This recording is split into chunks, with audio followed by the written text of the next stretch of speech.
Hey everyone, welcome to our channel, Books, Girls, and Purrs. My name's Leslie, and today I have Kwana from Her Real Reviews and Her Real Reviews Reads to discuss Operation Nemesis, who was published by Eric Bogosian, who plays Daniel on Interview with the Vampire. We're reading this as part of my series where I snoop onto the shelves of our beloved characters on AMC's adaptation of Anne Rice's The Vampire Chronicles, and reading what might potentially be on their shelves. There are prompts. I have curated books in case you want to read along with me, but if not, you can pick something up from your own shelf or a library. So, Operation Nemesis came out in 2015, 100 years after the Armenian Genocide took place. The author has also written Pounding Nails in the Floor with My Forehead, Suburbia, and was nominated for a Pulitzer Prize for his play Talk Radio, which was also turned into a movie. We're fulfilling the reading prompt F around and find out. Read a book about revenge. I'm going to go ahead and just tell you a little bit about set the scene, the synopsis of the book before we continue. So this book kicks off. It's Berlin, Germany, 1921, around 10 o'clock in the morning, and a young Armenian immigrant and engineering student, Sagamon Tetlerian, goes on a walk when he sees Talat Pasha, a former leader of the Ottoman Empire during the Great War.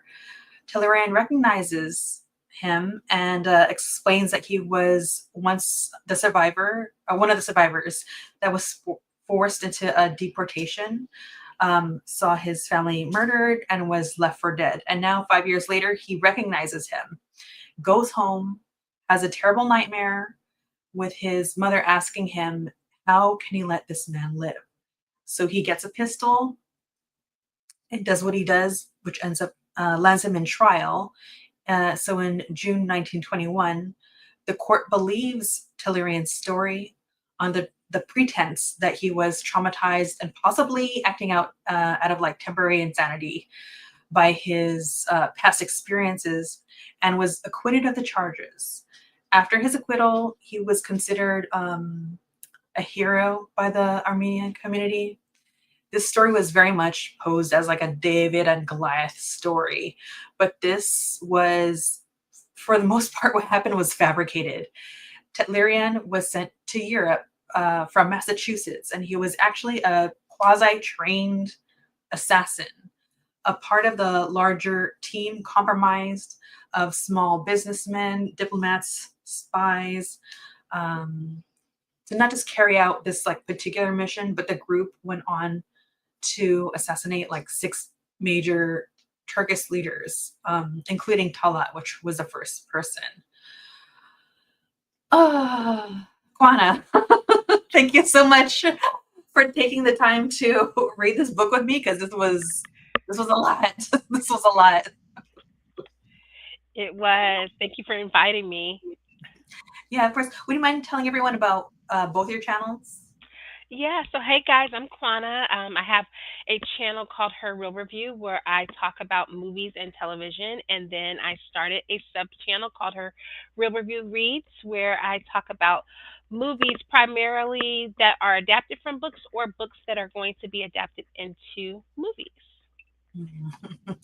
Both which I'm enjoying. I don't know how you do it.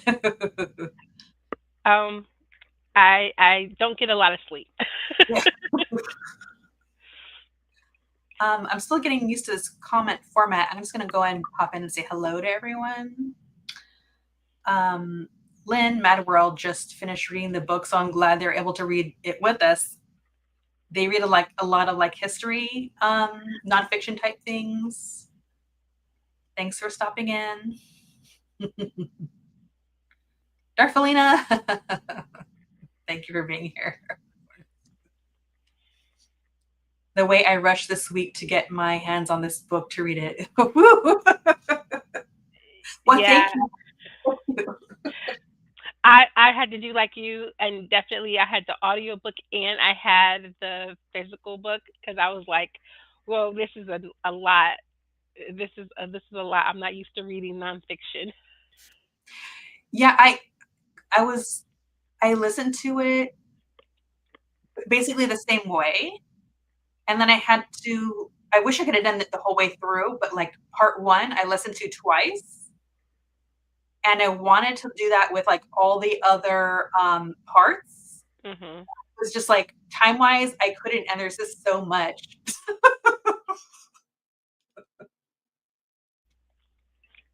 Yeah, it was a lot of history. Yes. Yeah, the first part, I was like, "Oh, no, I'm in over my head. This is a lot." Definitely, well, I didn't know you were discussing it until Monday night. Well, I'm glad that Alright. you were able to pick it up and start reading it with us. I appreciate that. Yeah, alright, so, I have questions. Let me see. I'm gonna start off this way, and I'm gonna use an overlay for my questions, just so you know. Alright, so the first one is, actually, I'll go to this one first, hold on. When did you learn about what occurred in 1915? Um, so I think in terms of like the Armenian genocide and everything, um, I definitely did not know to the extent of everything until reading this book. But I want to say very naively, I don't think that the like Armenians were even in my purview until the Kardashians.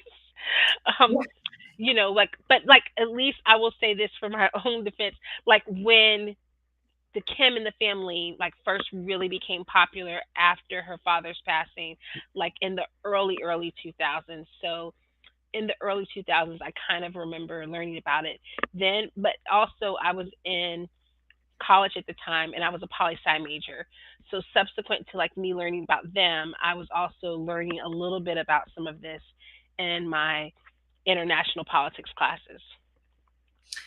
Yeah, a there's a ton of stuff that I didn't know, I didn't know granularly. The first time I ever heard about what occurred was actually there's this band, I think they're like a metal band called System of a Down. Yes, yes. Yeah. And I think their singer, I don't think all the bandmates, but I think the singer is also Armenian, like Northern Armenian, I think. And I heard his music and got into that, and that was my through line. I didn't learn any of it about this in my public school. So that was kind of like my introduction to at least know that anything even occurred. And the only other time beyond the Kardashians was on Conan O'Brien, his assistant Sona is also Armenian. So I think they had a segment where they went to go visit over there. And that's about it. That's where my very little knowledge stops. And so this book just felt like very explosive, and it just kind of uh there was so much like information about everything and how these kind of things get orchestrated. Um, and so Darthelina says, I learned it reading this book, which is it sucks that it happened, but I'm so glad you even had a chance communally to learn about this. Yeah. At Lynn Poli Sci major as well. Is it your birthday? It's not. I just grabbed this shirt because I was like, oh, I'm going to do some house cleaning. Oh yeah. I'm going to change. And then my son said, Mommy, it's not your birthday. And then I just forgot to change the shirt. I was like, oh, yeah, I'm going to change shirts. But, it's a little razzle dazzle, but it's not my birthday. All right, good eyes, Mad World, because I didn't notice. I was All trying to right. like cover it like this. No, no, no. That's fine. Yeah, I also same. I wanted to change, and that just it didn't happen. All right, so I'm actually going to take a nod a little bit of from when you and I were on your channel discussing Washington Black with my second question, which is um, where do I start with this? Let me go into the prologue. Um, so in the prologue, the author, like what really stood out to me is that he said in the end, Operation Nemesis would satisfy its ambitions while having repercussions far beyond its need for revenge. Um, from what you read of that prologue, like what were your initial thoughts of the book before moving forward, deeping, like kind of getting into it? Yeah, I liked what he said in the prologue, but I will say, as I got into the book, I kind of thought that it was going to start in kind of the same kind of like storytelling format. I think it's either the prologue or it's the chapter right after that where it's almost like an excerpt from one of the later chapters where he talks about Teleron being like found not guilty essentially, but it's like an early snippet. And so I kind of thought we would be following him kind of from beginning to end throughout with maybe just spurts of history. I was not expecting the first two chapters that came after the prologue to be so history heavy. I was like, oh, snap, I should have a notepad out. This is a full on history class. Yeah, it's like there's a whole story before the story Yes. so that we understand the story. But it was a lot. Um, I also kind of felt like this book. I don't know if I'm right in saying this. Like as far as like critique, I almost felt like maybe this should have been like broken up into like three different books Hmm. because there's so much. Because it is three parts, but I just feel like it's so much to digest. Yeah. Um, I thought that the prologue also was his way of, I guess, kind of affirming that although he is very far removed from everything that's happened and from even the um like he didn't feel kind of an ownership, and this was his way of like kind of having an ownership of like heritage in a way. And I thought that Yeah. this was an interesting way of kind of like absolving or at least explaining any bias that might come into play because he's removed from it, but at the same time he is connected to it. So I just thought that was Mm. an interesting way to kind of like, I guess, kind of like not apologize, but almost kind of like set it up for an apology of like, in case it seems skewed one way, like this is why. Yeah, yeah. That, and I think also, I think you're really hitting it is that he's not a historian, Hmm.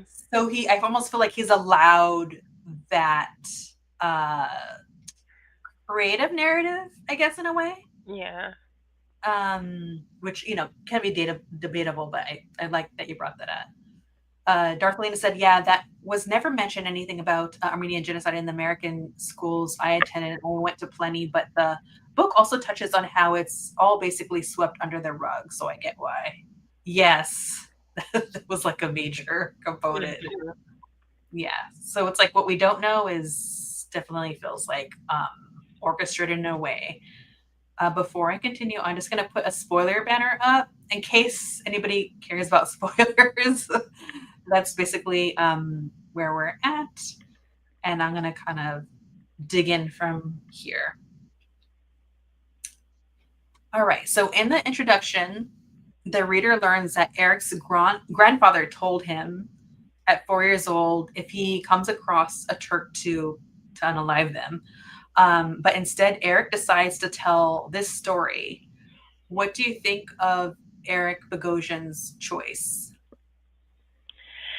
Yeah, I mean, I think in picturing, little young Eric hearing those words from his grandfather, that would be kind of like a startling thing because you're trying to contextualize what all of this means.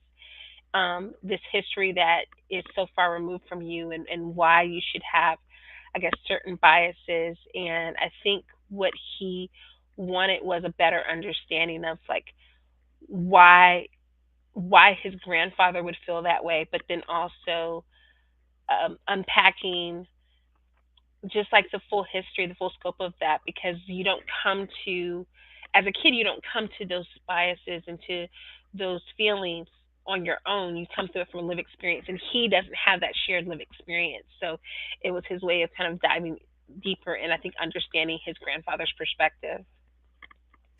Yeah. Also, yeah, just really trying to understand. I also feel like this act of telling story almost feels like maybe unintentional on the part of the author, but it felt like a way to practice breaking generational cycles Hmm. because his grandfather's has so much pain, and to him, it's like the author writes that it's like his grandfather and telling him these terrible things at such a young age. He thought that would like save him in a way. Um, but I also felt like in doing that, he could have gone the other way. Yeah. Eric could have taken that in and decided to live with it and then um, take action on it. To be honest, because anybody could be impressionable, and there's you never know what a person's decisions are going to be made in life. And the fact that he hears this kind of like at a very young age, like, oh, do this violent act as a form of protection, and then he decides not to, and instead he's like, no, I'm not going to hurt another living person, but instead I'm going to honor the dead that we don't even have the names for anymore, Yeah. that we can't name because it's been so swept under the rug. So that felt very like I guess poignant in a way, and maybe like also like the power of stories. Yeah, I like that. I like that. Yeah. Let me catch up on the chat again. Jenny, I agree. It could have been longer. It felt like it was a good intro to read more. Yeah, that's true. It's a lot. It feels like I need a book for the book. Jenny said they also never learned about the genocide in school. Margaret, thumbs up. Hello, hello. Lynn, besides the covering up, it's always been the case in international affairs that some people count and others don't. Actually, it's the same domestically. Yes. Mhm. Yeah. Yeah. There are a lot of parallels. Margaret, walking home, tried to time it with farmer. Oh, yeah, the farmer's market, but missed the beginning. Went off in my head. But thank you for trying. That's okay. I know you're busy. Yeah, to Mad World's point, I was talking with the history teacher at my school the other day, and he was just lamenting over the curriculum for this year and how much he was going to have to cut certain things out of it, how he was only going to have like two class periods to touch on certain things. And he teaches U.S. history, but in something like this, it made me think about when we teach world history in schools, you really only get the full scope of world history if you take a world history class in high school. Like my kids are middle school age and they're learning ancient civilization kind of stuff right now in the sixth grade. My youngest, who's in elementary school, he's learning World War I now, and you get these little pieces, these little chunks of history up until you're lucky enough to take a world history class in an American high school, and that's only 1 year. It's different for each state. Some states it's ninth grade, and some states you might take it in your like 12th grade year. But I had a horrible history teacher, so we didn't learn any of it. And it's such a small component, and you think about you only have a semester to learn the whole of world history, and so much of that is lost. Um, and of course, most of that is going to be the things that the textbook creators feel directly connect to perhaps being what's being taught in other classes. So it's so sad because these things, these huge significant moments of history that he was, teaching us in this book, so much of it I only knew because of things I've watched or read. Yeah. Um, and also the history books feel very much like, or to be honest, they're told by the victors. Mhm. So, like, how you're only getting so much of the facts or the honest truth of what happened. And I definitely felt like when my daughter, or she's like just started college, but when she was like in middle school, and I remember us picking up her books, I think at least I felt like I like some alarm bells were going off, and so I really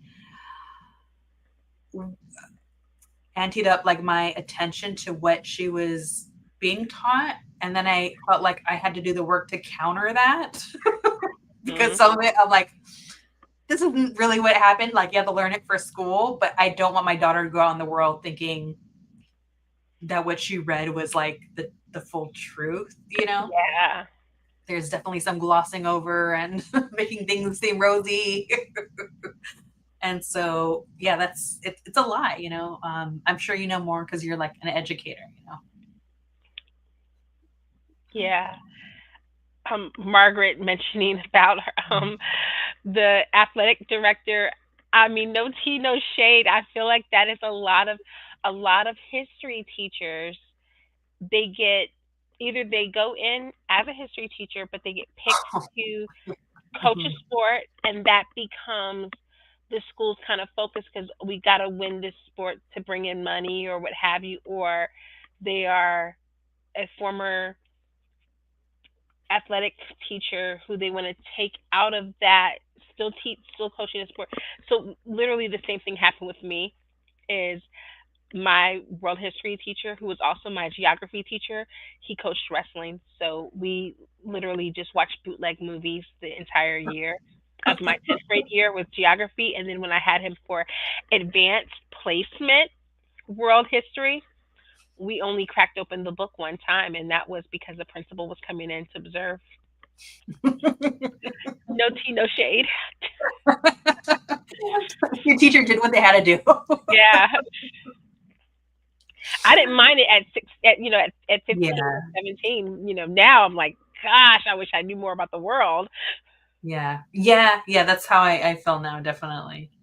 Yeah, because I wasn't paying attention back then. Um, Jenny Jable said one of my high school histories was drunk all the time and only yelled about Vietnam all year. But that's all I learned for one whole year, just Vietnam from a drunk guy. That's wild, Jenny.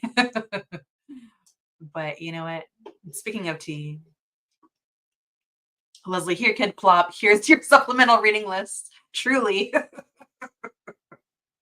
we were always talking about like the history segments. I was like, oh no, Margaret.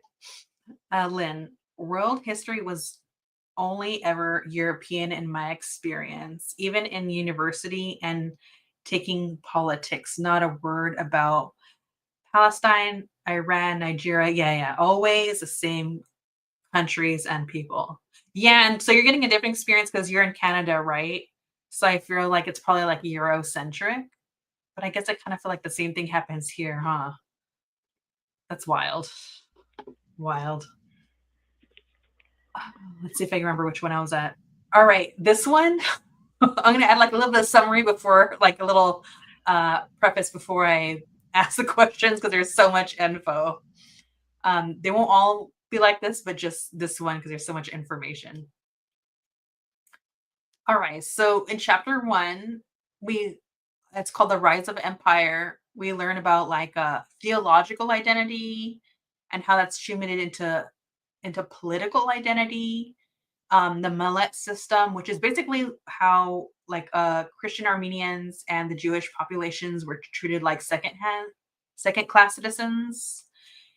And in chapter two, rushing headlong into the modern era, there's in this industrialization boom, World War One, modernized arms, like Western influence, mass media, and rise of nationalism. So we're going away. There's kind of like this mixture and tension of like religious identity kind of being morphed into like national lines.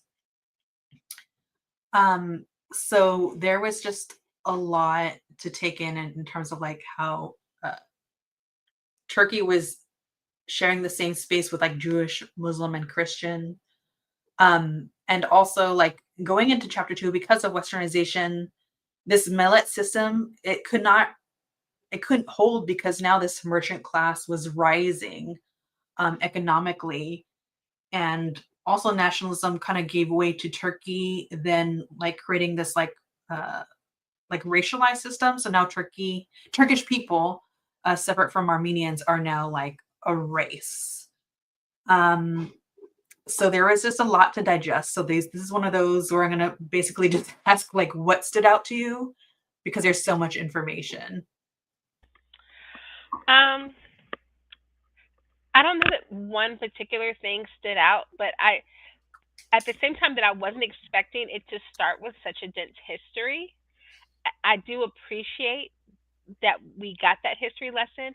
And I'm currently teaching Othello in my English class, and so one of the plot points is that Othello is a Moor. They're fighting. It's Venice is fighting against Turkey, and so there's lots of references to the Ottomans and to the Turks and things like that. And so I was like, oh, this is really kind of apropos that I'm teaching Othello right now. And so much of this information I did not know. So it was just like I was trying to soak all of it in, kind of like you. I had to read it twice just to kind of take in some of the major historical points. And I liked the convergence that he did with some of the points that we probably know, and then some that were a little lesser known. Hmm, hmm. And then like this is around the time that I know the abbreviation. I know what it means, but I know what it stands for. But this is like when everything's starting to come to a boiling point. It's like the COP that comes to rise, and um doesn't want the Christian Armenians to do well. Um and I thought that was like interesting that there's these shift, and there's also, I didn't put it here, but the author mentions like how even like the church, because the church looms large at that time. There's a lot of power. They were not even behind like the shifting of Armenian Christians having any. It's like financial status too. Kind of seems kind of woven in. Hmm. So there was just a lot. There's a lot going on and a lot of tensions. And I also thought like the mention of mass media stood out to me. Yes. I was like, what am I reading? What am I reading right now? Because this is really sticking out to me. But yeah, so because like the caption I have is information itself becomes an adjunct to war. As new papers and mass media in the 19th century proliferated, the journalists of the era endowed nations with personalities and intentions, portraying them as willful actors. So like that really stood out to me, how almost like each nation was I felt like something that doesn't exist is then treated like with like a humanized quality to like maybe create propaganda and like prop certain nations in like a certain way, was my takeaway, but it definitely stuck out. Yeah, I was gonna say, Margaret mentioned the date for Constantinople to was changed to Istanbul, and I just thought, wow, how, especially when you're talking about mass media, like the fact that there's literally a song that I don't know if it was They Might Be Giants intent to make it a kids song, but I know it was in Tiny Toons, and I know that I remember that from 1990. So the fact that like we were being kind of like fed like information and narrative from like that perspective in 1990, but without having any background knowledge of like what this was. I just remember this song, and so every time he would mention Constantinople, the jingle of that would play in my head. I'd have to like, Yeah. But that's also what's so important about learning like through play, yeah. because that's what really sticks with us. It Songs does. and play. So interesting. Margaret says, interesting connection of Othello to Ottoman history. Yeah. I can't unhide Mad's comment on my phone. Sorry. You're so funny. On the jingles, we all have it in our heads. Darfelina, what stuck out to me besides all the atrocities was a point he made about a debate. If Armenians were white or Asian, I still don't know. Well, I know they think they're white in America, but I don't know why. Yes. Did you want to speak on this first or? I mean, no, I think kind of the same thing where he mentions it briefly and just well, not he mentions it several times, but I remember early in where he's talking about like the formation and just like the convergence of the different countries and their identity. And I remember this is a departure from this, but I think Soledad O'Brien, she did a documentary one time about like disappearing disappearing blacks in America. But it was talking about how people of African descent like Egyptians who might consider themselves African, um, like if they came to America, how on the census they would be considered white because of the way our census is written. And then she interviewed some young people who they felt like they wanted their identity to be African and American, but then their parents might not have wanted that. And so just that kind of like invisible division that is created by trying to place race and ethnicity into these boxes um, creates a lot of confusion for people when you think about where places lie on a map and the proximity and trade and different groups that are brought in. And he talks about different people that would have been brought in, the concubines that were made not wives, but were the ones who were a part of the sultan's harem and were the ones who were in charge of like having the babies and different things like that. How that would alter racial lines if we were working in today's construct, but how that might not be the same. And I think that's an interesting discussion to see like how they view themselves in how Native Armenians would see themselves. Yeah. To kind of go with that, yeah, it definitely feels like because the Western world has such a stronghold, and then like when someone like I can only speak to the States, then when someone comes over here, you're immediately like sucked in like jello to this like racist paradigm that we're in. And I don't know, where do I start? An understatement is that sucks. Because someone's just they come here and then they're like, no, this is what you are, and you're like, whoa, wait a minute. This is like confusing. But yeah, that's also there's like I can't remember the name of the book right now that I constantly reference. There's a book I read about like the history of Boyle Heights, which is near me, and that comes up how people definitely like migrate here, and also specifically like the Jewish community, how for at least where I'm at in the Boyle Heights area, the history of there, they were saying that they were like, no, we're Jewish, and they would not identify like as Jewish white. But then as time went on, like there was like a split of identities going on, where some were like, oh, we're gonna go and identify this way as well, as where some people were like pushing against that. And so again, I just think people get kind of like stuck in the jello, the poison jello, if you will. So yeah, it's a lot. Cobalt Dragon. Oh yeah, here to boop the like button. Yeah. See you later. Thank you, Margaret. I just understood what you're saying. I was trying to figure out on my end, but I don't know how to do that. I'm sure she'll figure it out. Let me see. I'm going to move on to the next question.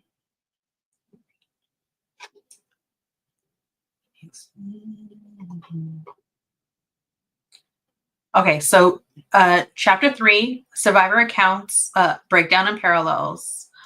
The a Bogosian. Oh my goodness! Talk about a breakdown that I've never seen in any other books, where I'm reading about uh, colonialism and all these different things. But he breaks it down, not only how like a step by step about like how what was implemented to make the genocide happen, but then he goes on to break down the cover up. So like, and this is like the chapter like blood flows. So he'll just like line out like persistent and continued destruction of evidence as far as like the cover up, uh denial by the government, gaslighting, victim blaming, scapegoating, chaos in the cover up, and a destruction of evidence not only at that time but like continually. um So, what are your thoughts on how he outlined that? But also I guess I wanted to hone in like what other times in history does this parallel of what he talks about? I just realized I had a spelling error, but here I am. Um, yeah, it was so it worked for me in that this chapter in particular, I was one of the chapters I was listening to the audio, and so I thought that this chapter worked well listening to it from the audio. Um, Oddly enough, I was able to kind of follow along with it better than I did when I was trying to read, and so the. I ended up reading chapter 4, but I listened to chapter 3. If that makes any sense, it's a little weird. um, and so I liked the structure of this chapter, um, but it was interesting, like getting because you're getting all of these accounts.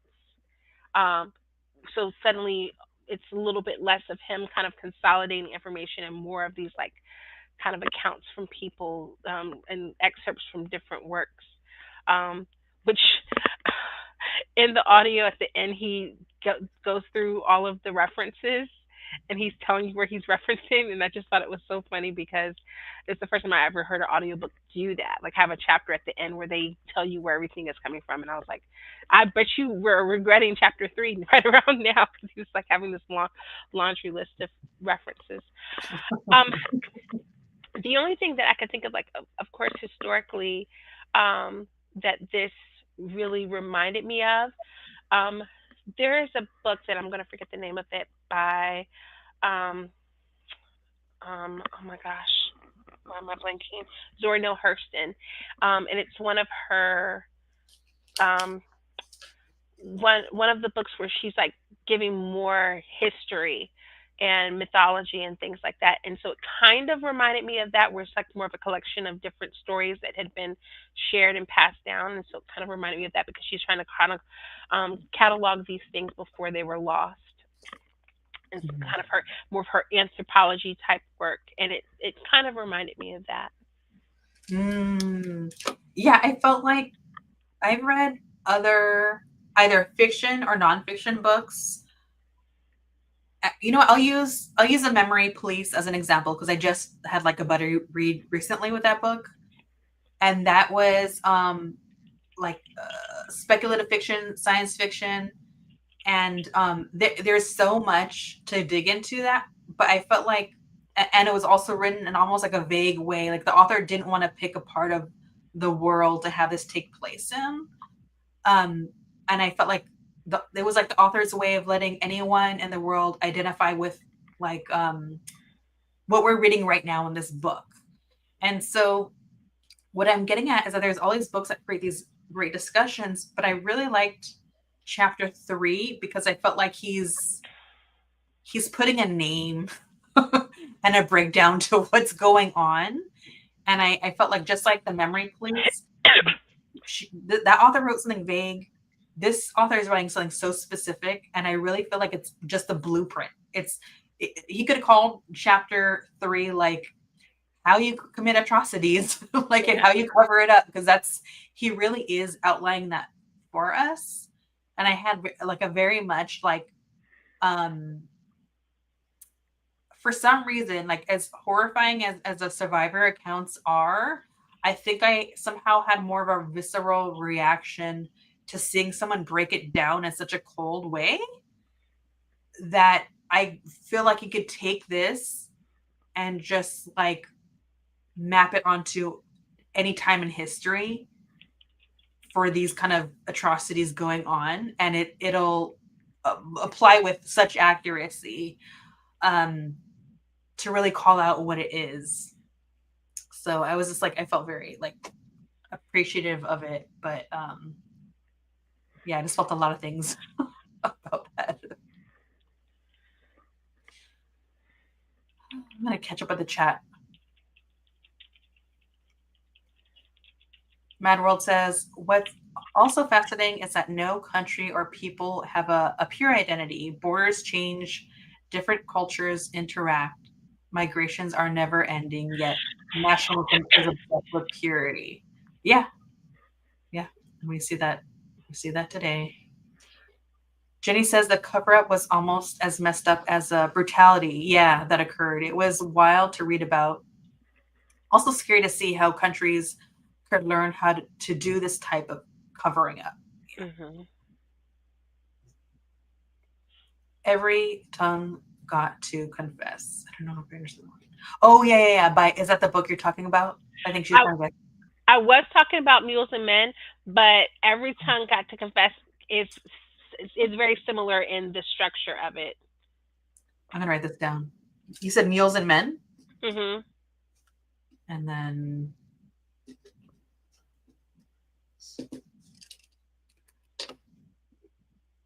Darfalina. I'm catching up to you, Darfalina. I'm not as fast as everyone else. He already got it. Okay. Good to know. Margaret, when they continue to cover up, it means they're ashamed of their behavior. Yeah. I don't even know if, I don't know if, and I agree. Sometimes it's like, I don't even know if it's shame. Like they know it's wrong. I don't necessarily know if they have the mechanism for shame, Yeah. but it's worth a conversation. Um, One day I will learn how to operate. So I just read 4. I'm going to go under 5.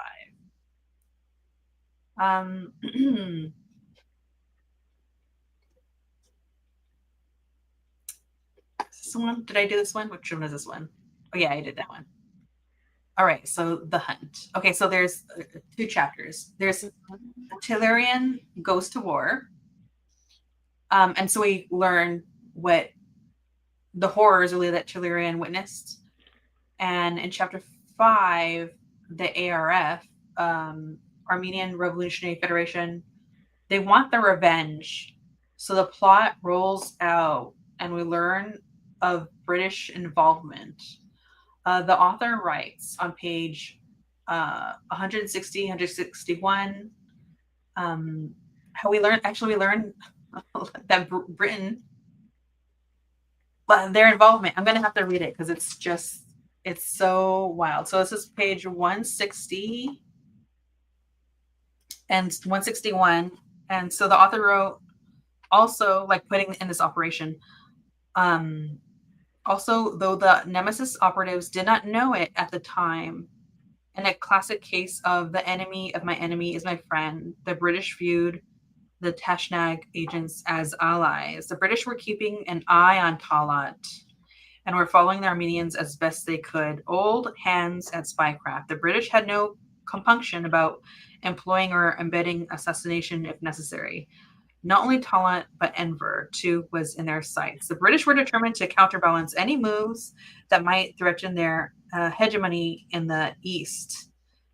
So Mesopotamia, Persia, and India. They were well aware of the pan-Islamist intentions and had even encouraged them when they were at war with the Ottoman Empire. So you just kind of see how everyone's playing their hand. And what stuck out to me is, yes, this operation is in play, but there's these layers of who knows what. Like it's true spycraft.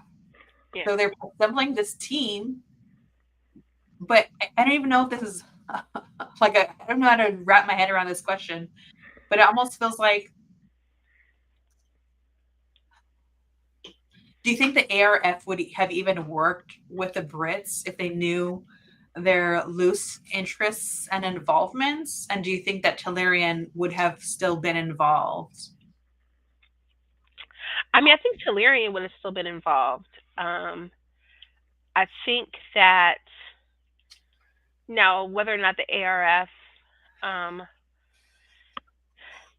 there were some things that were really just kind of like dominoes that just kind of fell into place that shouldn't have worked in some aspects. And so I do think that where maybe like the organization would have had to figure out, the collective would have had to figure something else out. I still feel like Tellurian would have wanted to be involved in some way, shape, or form. Yeah, it definitely feels like yeah, I think I keep going back to spycraft because it's like this level of like of playing chess. And but in Tellurian, we have someone that is the pawn in it. And it's I don't know, I think it's just wild that they even treat him like a pawn in the way that they do. And also like how you mentioned his guilt. So here's someone that's so guilt ridden.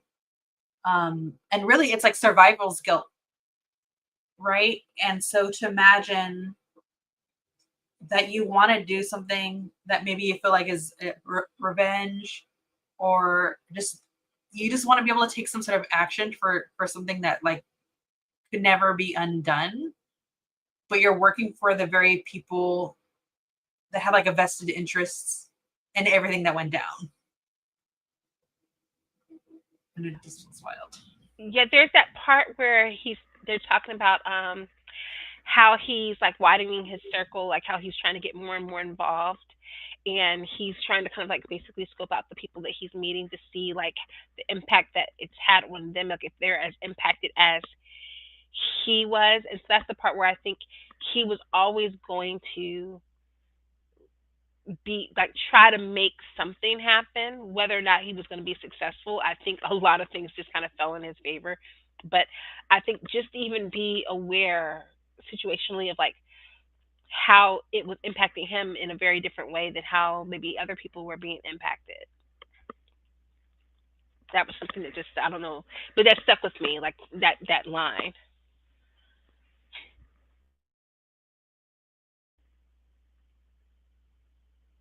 Oh, Leslie. I forgot. I turned it off because my daughter is doing something. So I don't want you to hear her. Sorry. Um, yeah, I think I was reminded of as they're talking about this, the author Frantz Fanon, an activist Frantz Fanon, and how he wrote The Wretched of the Earth, which is another dense read. I don't think I grasped everything. But I did understand, not that I would go out and do, not that I agree, but I do feel like I understand more what he wrote there, because his whole idea was like, um he feels like violence is the way, because he's seeing it perpetuated so much that he's like, if you're not with me, then you're against me, get out of my way. And I felt like that reminded me, or Tellurian reminded me of Frantz Fanon in that way. You're just seeing people Yeah, I go can through. agree with that.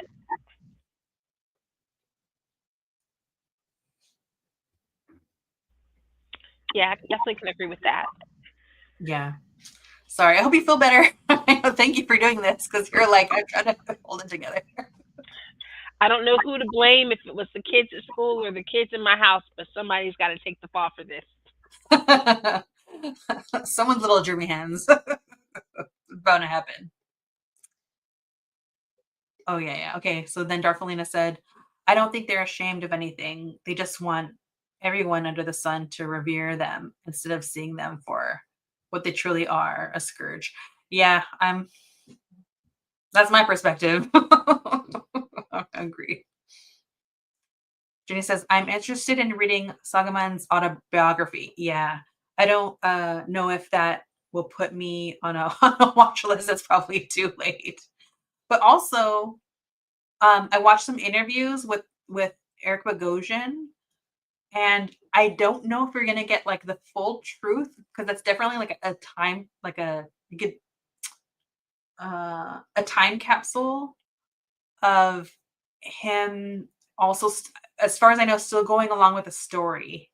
I think um that he said in trial, basically, is what I remember. And so there was a whole other book that was written in French that the author came across, which really uncovered like who Tetlerian really was and what happened, among other. But it was just like, papers littered around the world, and he had to read them in order to cobble together like this book and try to figure out, like, after reading everything, wherein lies the truth of everything that's going on. All right, so I think I did 4. Let's see, where was it? Okay, so I did the hunt already. The trial. So there's so much that was like so incredibly had my head spinning about this. One, Tellurian, actually, this is a little part of chapter 6, but Tellurian was caught on purpose, which I did not see. I mean, like, when we learned that he is at some point in this book, Mm-hmm. I was like, whoa, what's going on here? Germany was culpable and also had interests. This whole what the assassination took place in Germany, at Berlin. And what really struck me was how Tellurian's story was framed in the trial. So yeah, Talat had been stalked, uh, murdered, and Tellurian was caught on purpose. So I want to know your thoughts on Tellurian being caught on purpose, and also Germany's interests. Sorry, I was trying to scroll back to. I put it a bookmark because I have like the little electronic Kindle version, and I was trying to find my bookmark because I knew I had left a bookmark from that chapter because there's a line that I wanted to talk about that kind of connects to this question. Um, but yeah, I this was the most interesting chapter to me, just like the layout, the fact that we get um the dialogue, the transcripts essentially from like the trial. And I did not know that it was going to get that detailed, especially being like the structure of some of the other chapters. So that was like a surprise when that kind of came up. Um, in terms of him getting caught on purpose, um,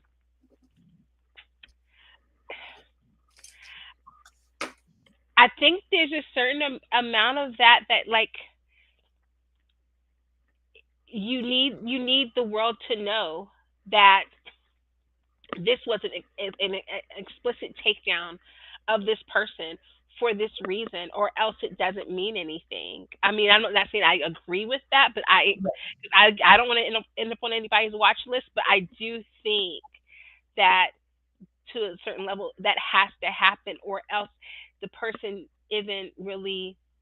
You feel like they're not really atoned for their actions, or it's not like really justice for their actions for what they've done wrong. Like you Yeah, need the world to know this is why they was. This was not like a hit on someone because of any other reason. It was for this reason alone. yeah. That was like a whole other level of chess that was going on. So for Margaret, because I know you didn't read the book, so I'll tell you. This was an operation that was created so the trial. Where do I start? Okay, so Tellurian was caught, and the story that he tells at the trial is that, like, oh, I saw him, I recognized Talat, and not that. So it's a merging of like the truth with lies, because this is a person that has to sell the story. And then he says that he had nightmares, which is true. He did have nightmares in life, but he specifically says that this was more of like a a version of madness and mental illness from all the trauma that he's gone through, and that he just randomly a gun appeared and he he murdered this person. But that was actually this Talat was stalked, surveilled, spycraft. There's a group of people following him, so they had the opportunity to do what they did, and it was like Talarian knew he was going to get caught. He agreed to this. He's like, and to kind of go on with what not just what Quana says, because it's really like we're both pulling from the book, which is that this is set up for the public international stage, because there's been such a cover up what happened in Armenia because the World War was going on. So there's also this warfare distraction from what occurred. So a lot of people didn't know, and also to what extent. So he wanted to get caught because when he's going to be in trial, he's going to then now he's like the victim witness and saying, well, this is what happened to us. And so as soon as they identified Talat, they cleaned up Talarian's place. They're like, we cannot make this look like it's meditated.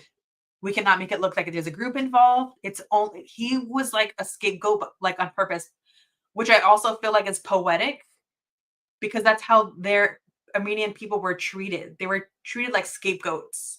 And like in right now, it's 2025. The new scapegoat and victim, like it always is immigrants. But in this trial, him being an immigrant, it's like everything gets flipped on its head, but to Talarian's advantage in the trial. So he was scapegoated for being Armenian Christian, like all the other Armenian Christians, and him being an immigrant is something that would be scapegoated. But all that is used. It's in the trial as an advantage, like the fact that he says he's a student and engineering student in Germany. He's taking like classes to learn German, but he really can't even barely get through the trial because he doesn't really can't really speak in German. But that also works to his advantage because that gives him time to come up with an answer, even though he's kind of like been coached. He's like, let me think about that and how to say it in German. And that just gives him it just like everything that's used as a weapon for his people's existence to be erased is actually working for him on the stage. Like this felt like, you know what this felt like, Quana? I don't know if you could think of another example. It kind of reminded me of A Few Good Men. Yes. I can see that definitely, yes. And even like they were bringing when he was bringing in like the Freud of it all and talking about like how popular like Freud was becoming popular, and so that also was something that was working to the advantage because everyone's what's on everybody's mind now is the mind and how now we have to consider like mental illnesses as valid. There's no longer like this invalid cause. So all of that was working in his favor of like, oh well of course if you've gone through all of these things and we're listening to everything you've gone through because now you're on trial and anybody would kind of have these snap reactions. And so when he's talking about that, I was like, oh yeah, he really like that really just all kind of fell into place at the perfect timing with those things kind of working to his advantage. Yeah, it was like this crazy perfect storm of things going on. That blew me away. I'm gonna keep talking about this in a second, but I'm gonna catch up on the chat. Lynn, I was surprised to find out that a secondhand bookstore in town here, the 40 Days of Mosada by France Werfel, mentioned by Bogosian. I'll have to look into it.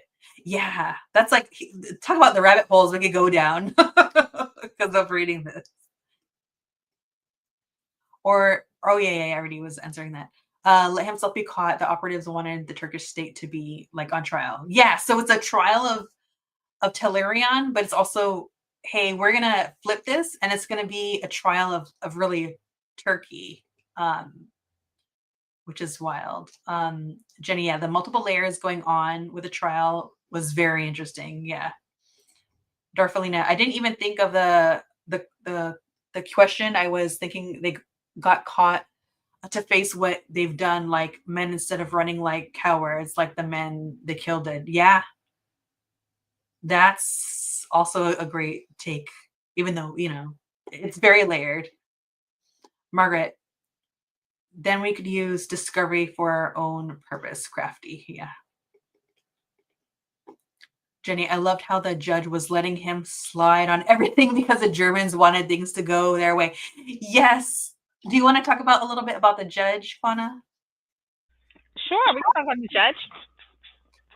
I thought, I mean, basically Jenny saying it, it felt like instead of the judge being a judge, it felt like he was the defense attorney.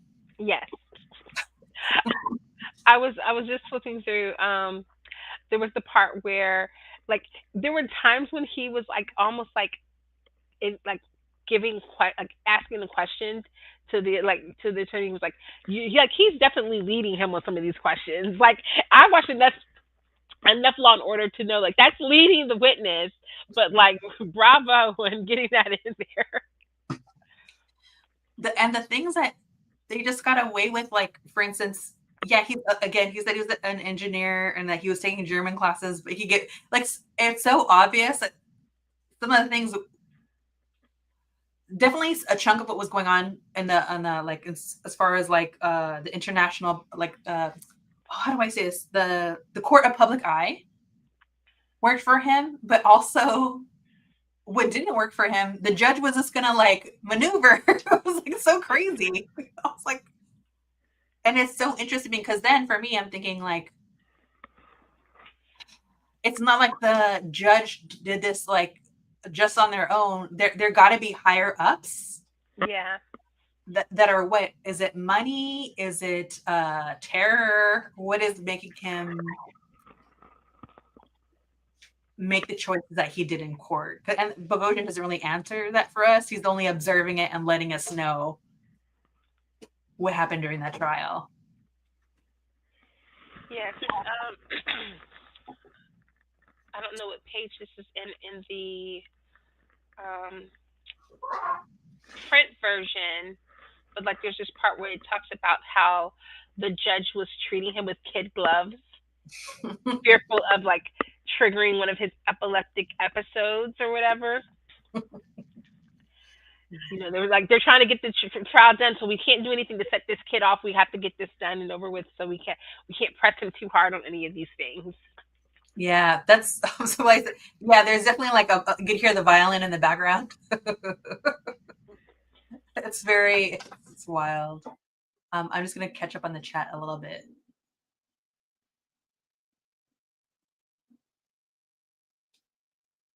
I forgot where I was at, so I'm gonna go here.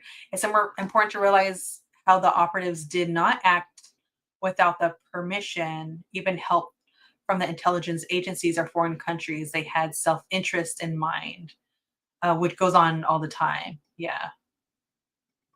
Darcelina had me cracking. If I'm ever on trial for anything, I want the judge to be on my side just like that. Yeah, very Law and Order. Bogosian did a good job of pointing that out. Yeah, yeah. I do also like the way that he frames it so that it just leaves room for discussion, and he's not necessarily inserting answers. He's just like, this is kind of like the clues that I'm trying to connect in a way. It kind of lets us, the audience, go from there. And Margaret says, I don't know, maybe it can be a timely donation from the American Airlines pack. Turncoat. Indeed. I don't want to remember if I get everything. Oh, Germany and their culpability. It's interesting because then in some ways there was like a German official, right? And the author writes that like his very presence gave like a gravitas and importance to this trial. And he did I guess testify in a way that was in favor of Tetlerian, but also there is this kind of like pushback as far as like Germany's culpability as far as like complacency or like capitulation, and that's also something like maybe because so much was swept under the rug, and now we know more now. again, it just feels like these higher powers are like playing with pawns because they have bigger interests, which is like the oil and the land, the minerals, the railroads. Um, did anything else stick out to you about that part? Yeah, I think just what I was thinking of in terms of the time frame, right? And so this is happening in between World War One and World War Two, and we know that before the tide really starts to turn again in Germany, where there was this brief period of time where like Germany was like seeking to like reclaim its public image for a short period of time before things went left again, and that the fact that this fell during that time frame where it was like they were looking to have the like have those officials kind of be present and do it in a certain way to make it seem as though that there was like order, and that there was like being almost put like on the global stage of like, because all eyes would have been on them in that period of time. um before it was like, oh, okay, yeah, they're on the straight and narrow, we can stop looking at them for a little while. But it just falls right in that period, and that's one of the things I was just kind of connecting to some of the things I had learned about like post World War One Germany. Yeah, and it's so, because also that makes me think back to what was it, chapter 3, where the author like lays out like the blueprint of how to enact such atrocities and then the cover up. And I'm like, oh, but Germany was already, terrible to say, like practicing all this already. Yeah. And I their involvement, like I had no clue. Like so much of what we read in this book, I didn't have any clue about. Just like international other people that insert themselves in what Turkey did. Um, it's just it's a lot to uncover, but also it's so sad to realize, yeah, what they do just like what 15 years later, Yeah. or start to do. I don't know. A lot of the conversations start and end with like World War One happened, and then it was over, and then World War Two happened, and and very rarely is what was happening in the world and any other part of the world discussed. When we're growing up and in school and things like that, they're not really talking about all of these things that happened. Yeah, yeah. Before I go back to the comments, I'm gonna go ahead and go on to the last question. Is it the seventh? Oh no, almost. Let's see, where am I at? We just talked about the trial, so Trial. So okay. So we're gonna go on to the big picture. The consequences of the acquittal. So I'm gonna hop on over to page 231. Just because that really stood out to me.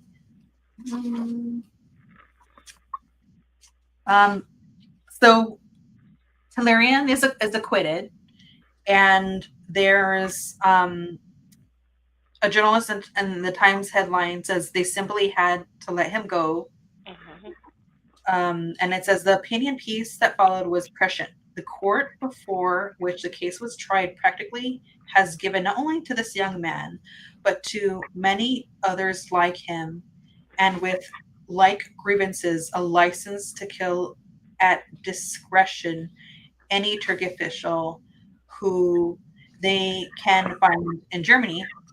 The Times writer criticized the jury's decision, calling it a queer view of moral rightness that opens the way to other assassinations less easily excusable than his, or not excusable at all.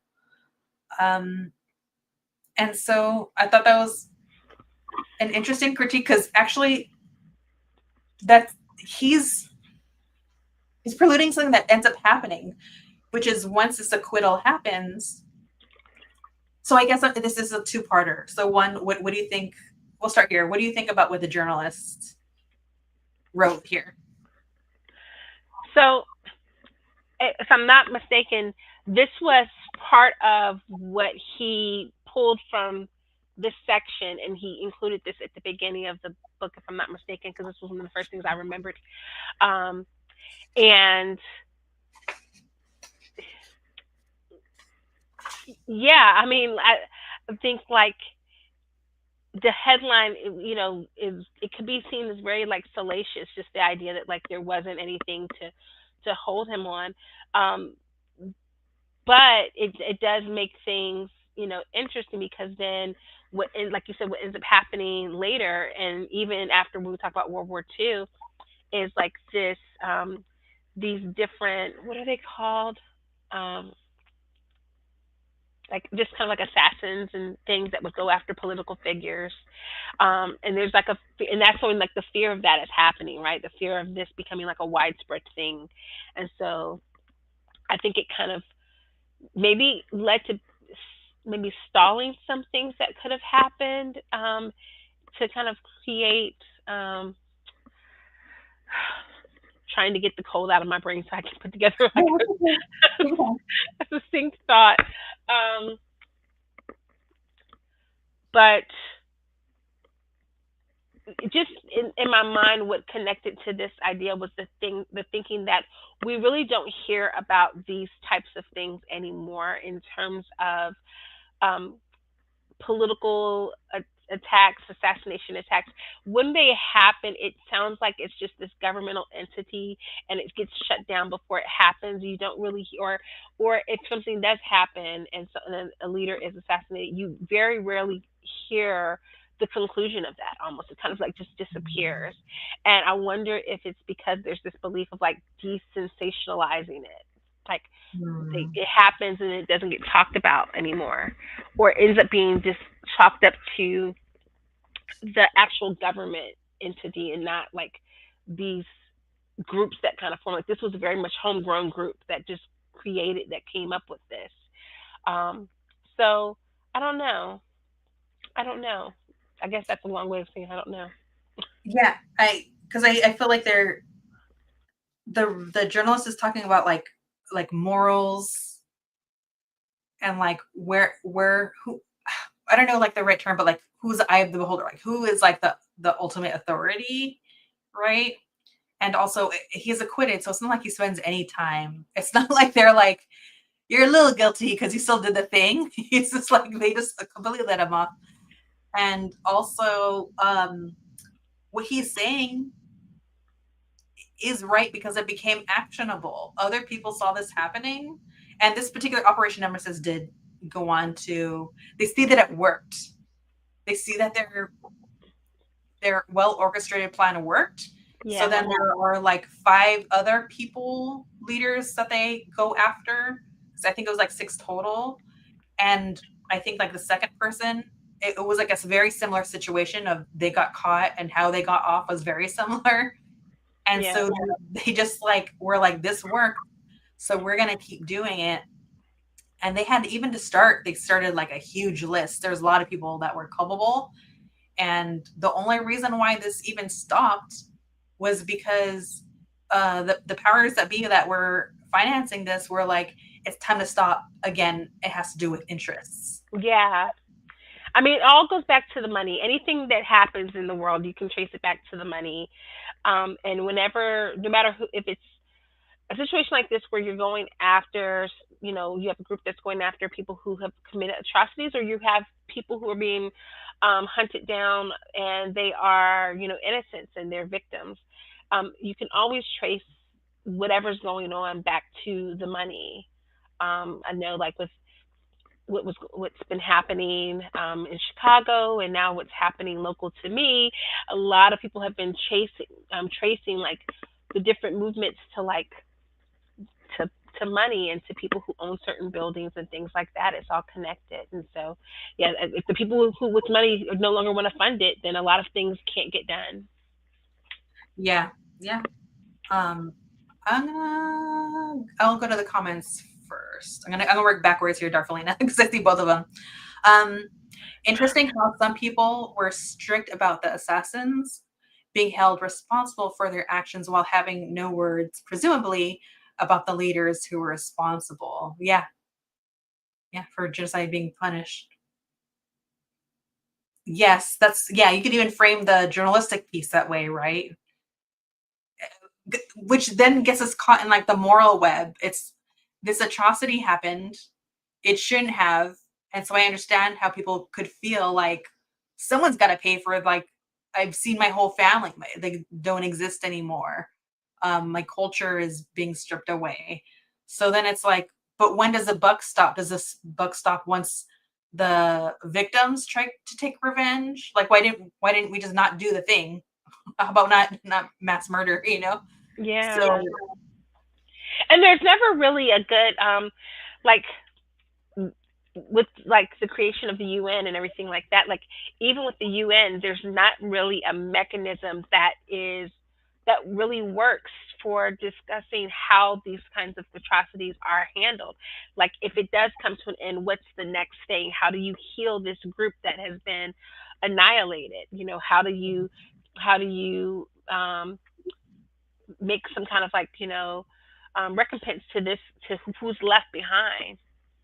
yeah, yeah, yeah. Let me catch up. Oh, like the Black Hawk raiding on apartment buildings where the owner wants to tear down and redevelop luxury condos. Yeah, that's insane. That's a whole other Pandora's box that we can go into. Old animosities, especially involving horrendous violence, are kept at bay at best, but usually rear their ugly heads, historical heads. Armenia is really going through it again, especially since 2000. Yeah. Also because political entities do what's best for them, not what's best for any other people. But also, even kind of like piggybacking off the thought of like the moral web. But then I think that's also, even as I'm saying it, I realize, oh, this is how generational trauma, as we spoke to from the very beginning of the book, gets handed down. Um, yeah, and getting caught up in moral rightness and wrongness is a sticky thing. Um, Margaret, sounds like German court did a good thing for the Armenians and then an interwar period, but you're telling me it was for money shocked. Definitely not right, because not only did they plan and order the genocide, they were lurking in the shadows, trying to get back on top so they could finish what they started. Yeah, and it's crazy because Kwana, like you were saying, there's like snapshots of okay, World War I, World War II, and there's this gap when actually there is just something brewing the whole time, and that not allowed, but that put in place World War II to occur. And it's very interesting. Before I get to this last comment of Darflena's, did you want to say anything else um, regarding this book? Um, no, because I'll just save my last thoughts for the last three questions. Okay, okay, okay. Um, Darflena, I wanted to kind of go into this. Wrote random, but Telerian and his wife Anahid were too cute. We don't get love stories that epic anymore. Yeah, do you have any thoughts about that, Kwana? Oh no, they they are too cute. um, no, my brain works like film, either film first, book first, and I kept thinking, I can't believe that we haven't gotten a really luscious mini series off of this yet. I think this would be so great, and I wouldn't even know where.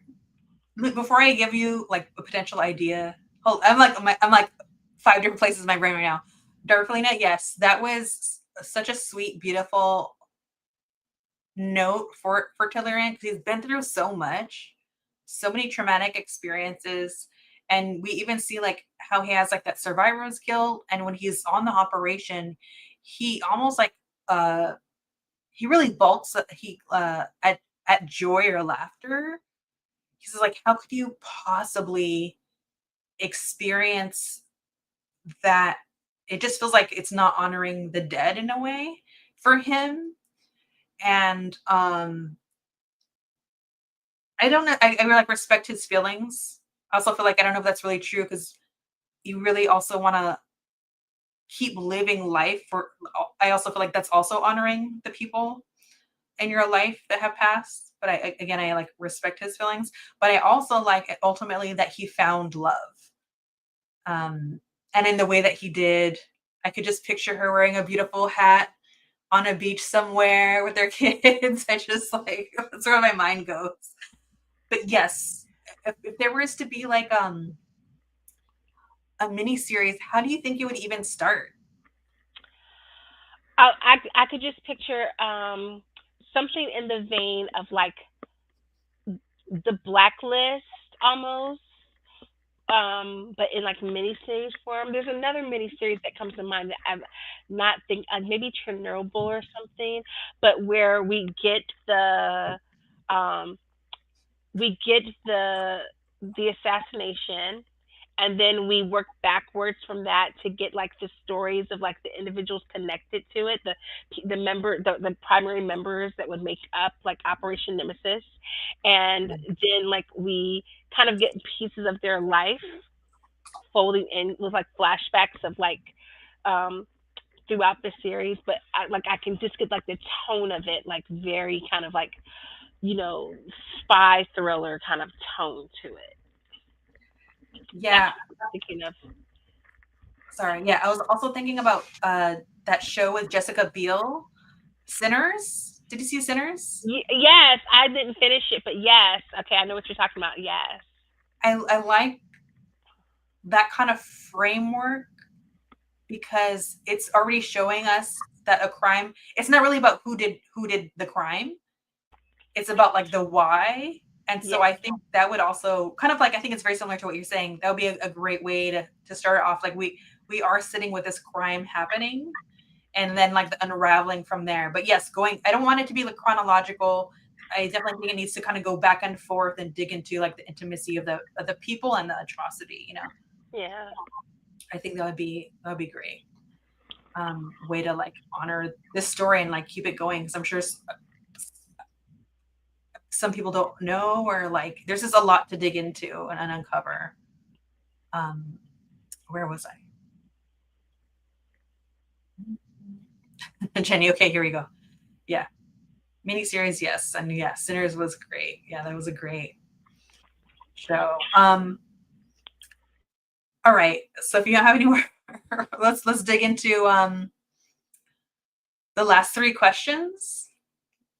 So my first question, just to tie this all up into honoring Daniel Malloy and the readathon that I have going on.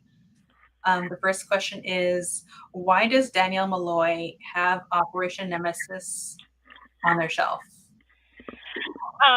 Daniel has this on this shelf because, first of all, I rewatched the series recently, and I had forgotten that we meet like how we met Daniel first, and we got the chance to see like his apartment and the books everywhere, and so I was just like, oh yes, definitely. Like I was actually trying to slow down the video so I could see if this was on. If like, heck, there's someone on the show should have put this visible Yes, yeah. talking if I was looking for it.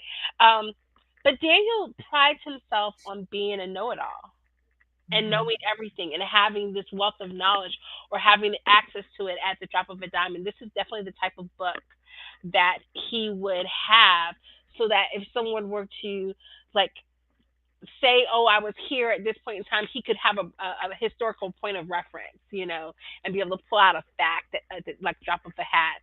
And so this is definitely the type of book that it does give you so much information, but I feel like with the way that Daniel's memory works, they would be able to like definitely say like store all of this information and be able to pull those facts out if necessary. So that's immediately what I thought. Like this would definitely be on Daniel's shelf. Yeah, yeah, definitely. Darfelina says Daniel believes in justice. He doesn't let anyone get away with anything. I love his character. Yeah, I just feel like it's an investigative piece. Somewhere on the show, I think probably maybe the first episode, they mentioned that he had the character won a Pulitzer, um, and also we see that he's written all these different like journalistic pieces uncovering like nefarious works. So I definitely feel like he would pick this up and if not being, I think you would definitely be influenced by it, is what I'm getting at. But yeah, let me go to the second one. Did Operation Nemesis recontextualize the character for you?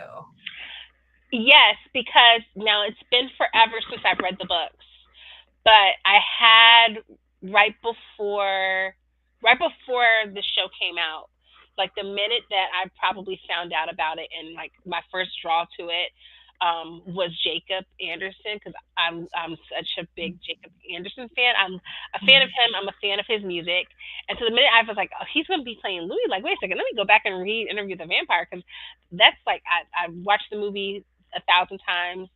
I had read the books when I was younger, and I can't remember because it's been a few years now, but I feel like in the first book, you don't get as much of Daniel's personality until like a little bit later in the book. Um, you get more of him later. I felt like reading this book and especially listening to the audiobook and having Eric be the one reading it, I was like, oh, they really drew from who he is, like his essence, his aura, to shape this version of Daniel that we have. Because, like, no offense to Christian Slater, but like that his version of Daniel is like nothing burger. Like they could have had anybody in that role because we get so little of him in that adaptation. But this Daniel is so integral to Interview and the version that we see on AMC, and so it recontextualized the character as a whole to me because the I could see where they drew, influence from who Eric is in building this character, saying why is this guy really in this seat? Why, aside from this encounter that he had in his youth, why is he here? What is that part of him that wants to know everything and is thirsty for knowledge? And that's what I was like. It helped like this is a guy at his core who just he really just wants to know everything. Like to me, Lestat wants to experience everything, but Daniel wants to know everything. Mm, yeah. You know what's so funny is I put these questions together and I never think about the answer for myself. I've been doing this for a while. And I still get stuck. I love your answer. I'm just gonna agree with you. I definitely feel like, yeah, this is what I love about the show. Like, I love the books, but I love what the adaptation teases out, which is, yeah, even in the books, it's Daniel doesn't really question so much in the book. Like, he might ask a question here and there, but then very quickly just kind of folds into like whatever Louis is saying.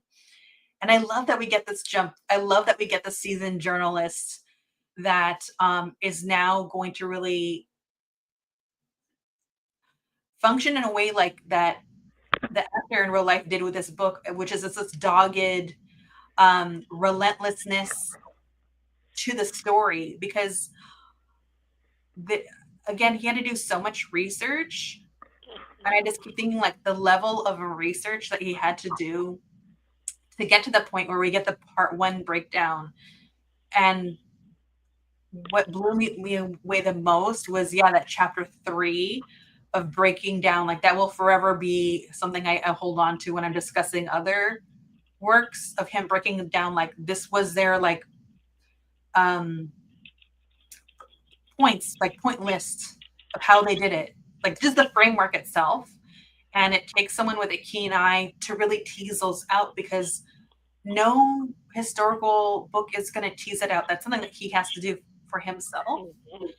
And it's not just like in service of us, the audience, but then we really see like how he uses that to organize how he moves on with the rest of the book. It just felt also very organized. And I forgot where how am I connecting this to recontextualizing it? That this is a character that's just so relentless. And yeah, I definitely think I agree that they took from um this person in real life that just has that kind of relentless um attitude, which also kind of makes me crack up because I also feel like I see that in his interview when he slips up, when Eric slips up in interviews and like spills a tea on what's going on on interviews. I feel like this is actually where it's coming from. It's like journalist side, that love of like the juiciness of things. So he just like can't help but like say it. He's like, I want to tell you so bad. You don't have all the information. Let me give it to you. Oh, let me catch up on the chat.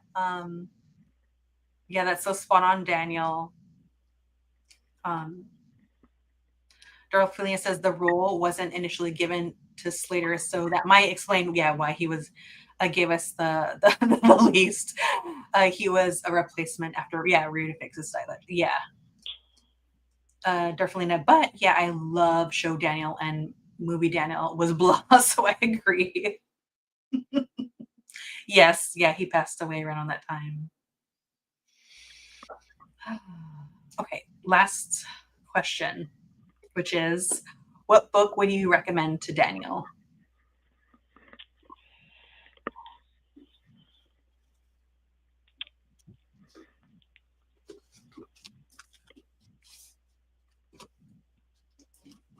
Okay, I was thinking about this, and I have two. So one is one we talked about earlier, Mules and Men, by Zora Neale Hurston, um, because she was an anthropologist and she's collecting all of these stories. And the other one, because I have to offer him a fiction book, is Matt Ruff's The Lovecraft Country, because I feel like I love a fictional story that draws from historical events and kind of takes you on a scavenger hunt for real life events that have occurred. And I feel like that's what Lovecraft does. And so I feel like between the two, it would take him on an exploration. Um, Very subsequent to the time period of um, show Louis. So early 1900s, America. A lot of that stuff's going on, and so I would take him. That I think that would help contextualize some of Louis' behaviors as well. So I would recommend those books to him. Yeah. Also, I'm going off on circling back on a tangent. Should I tell you that when I started listening to Riley Ritchie's music, Jacob Anderson's handle it under his, I was like, this is so Louis coded. Why? There's one of his songs, "Aristocrats," I think is what it's called, and I love the video for it.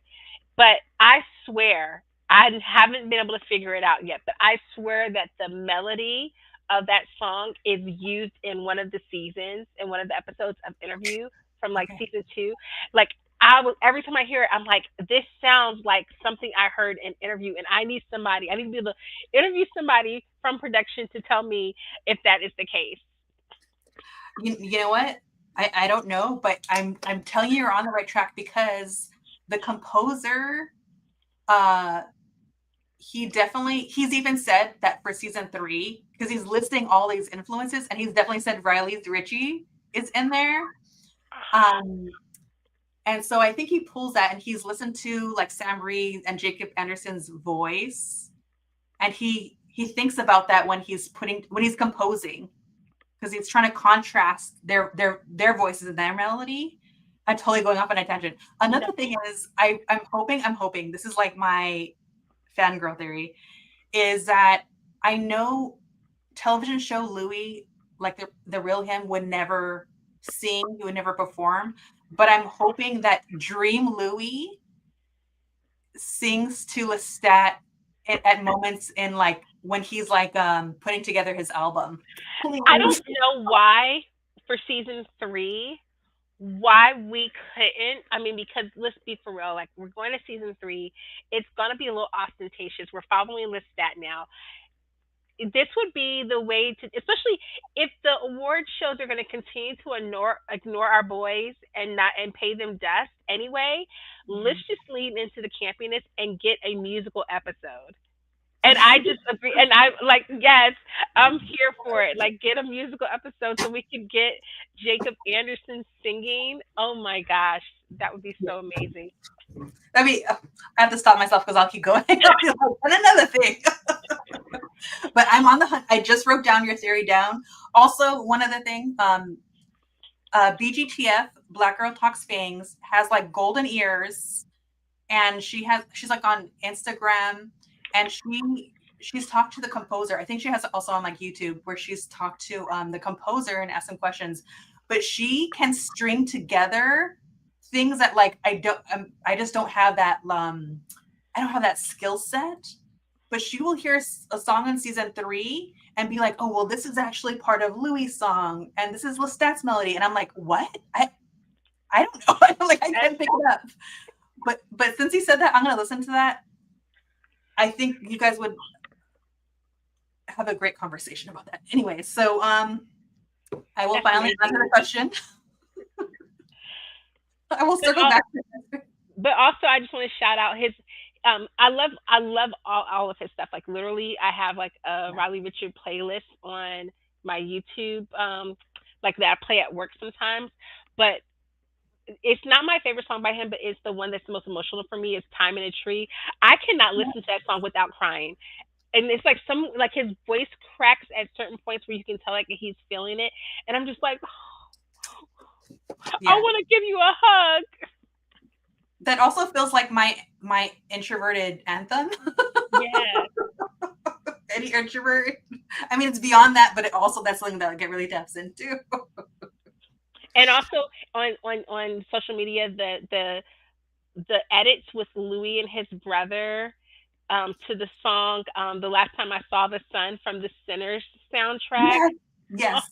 Oh, So I'm so glad you mentioned Sinners. I'm gonna go. Do you know? Okay, so Mad World, and I know Mad World and Margaret are gonna know this. My favorite author, that I can't stop talking about. He I follow him on Instagram, and so he mentioned it that Sinners. I don't know if it's like a special edition. I don't know yet, but Sinners released their vinyl, and it comes with like a book, and there are like probably like a handful of contributors. And so my favorite author, Hanifa Durakib, is one of the contributors. You know I'm busting out my credit card. I am gonna go there because I want that book. Like, oh, soundtrack, but the book too. that's literally like going to be on my Christmas wish list. You're like, someone's getting this for me. Someone is getting this for me. Okay, so I will answer. What book would I recommend? Since you did two, I'll be indulgent because I did have two, and then I was like, "Be good, Leslie." But I'll bring up two. These are two books I haven't read that are collecting dust on my shelf, but I want to get to. So I thought they'd bring them up. Since Eric Bogosian decides not to commit an I guess you could say like a violent act, but instead tell a story in on honor of those who have passed, and so I think there's a significance to stories, right? So there's a book called The Truth About Stories, a Native Narrative, and so Thomas King is a Canadian author that's also a native, and so he writes and here it says stories are wondrous things and they are dangerous. In his widely read and frequently taught The Truth About Stories, native novelist and scholar Thomas King explores how stories change who we are and how we understand and interact with other people, from creation stories to personal experiences, historical anecdotes to social justices, racist propaganda to works of contemporary Native literature. King probes Native culture's deep ties to storytelling. With wry humor, King deftly weaves events from his own life as a child in California, an academic in Canada, and a Native North American, with a wide ranging discussion of stories told by and about Indians. So I definitely think that that's something that would be of interest to Daniel, and also because he interviewed Louis and he knows that he's being told a story that Louis wants him to be seduced into, which is like his perspective, his narrative that he's trying to sell. He's trying to sell that romance of him and Armand real hard in season 2. I think this would be something like on par with his own experience on the show. And secondly, I got like an advanced unedited copy of something that I still haven't read. It's been a while. and it's called The Whitewashed Tombs by Kui Kori. Um, and it's like, I think it's it's an Emin Jian investigation. I still haven't read this, but the back really interested me, and I grabbed it from a store. It wasn't like a date with a book, but it was just like I didn't know what I was going to get basically. And so on the back it says Marcelo is a young LGBTQ rights activist, and they're butchered one night after being lured on Grinder to a deserted building site with rampant homophobia in Ghana. Marcelo's father goes to the Sawa Private Investigator Agency for help. Emma is assigned the case, but quickly learns of a complication that prevents her from teaming up as usual with Jojo, her trusted colleague. Emma is the only one at work who knows Jojo is gay, and now he reveals something else. For some time, he was dating Marcelo, the victim. So it kind of goes on from there. So it really talks about like human rights in Ghana.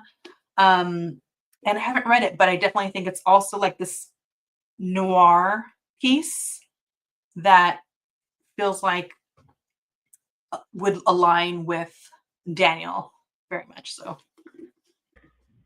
That, ta-da! when you were reading the synopsis of that, it reminded me of the books The Butterfly Garden. Oh, I haven't read that one. That one is chilling, but it's told from the perspective of two FBI agents who are interrogating a woman who escapes from a serial killer, but they don't know if she's involved, and so they're interrogating her, and it goes like back and forth between like her narrative and then like the FBI agent who's questioning her. But it's kind of similar premise. It sounds like from the back of that book. Yeah, sounds like another good one. I'm writing it down. I totally wrote it down. Um, definitely, I said great choices. Here's perk up at musical episode. And yes, a close to Christmas. And I just started a King comes. Yes, he has.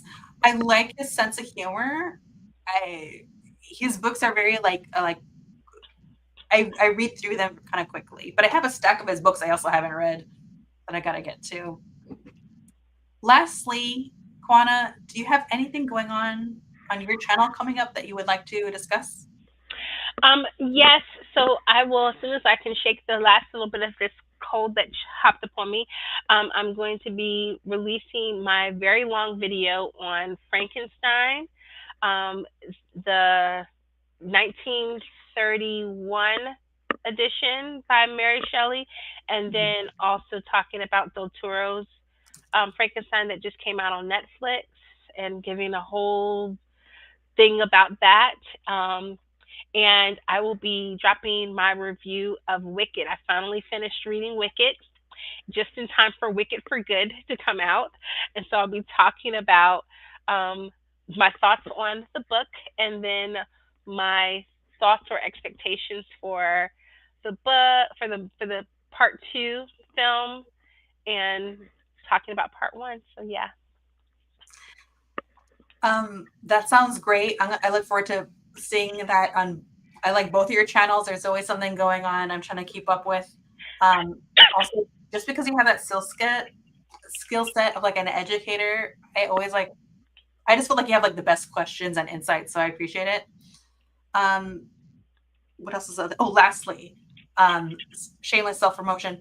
I am going to be hopping on over to Cobalt Dragon's channel, probably, I don't know what, maybe in 15 minutes. What is time? To discuss The Tale of the Body Thief and what comes after that? Memnoch the Devil. So I read those a while ago. Wish me luck because I have no recollection.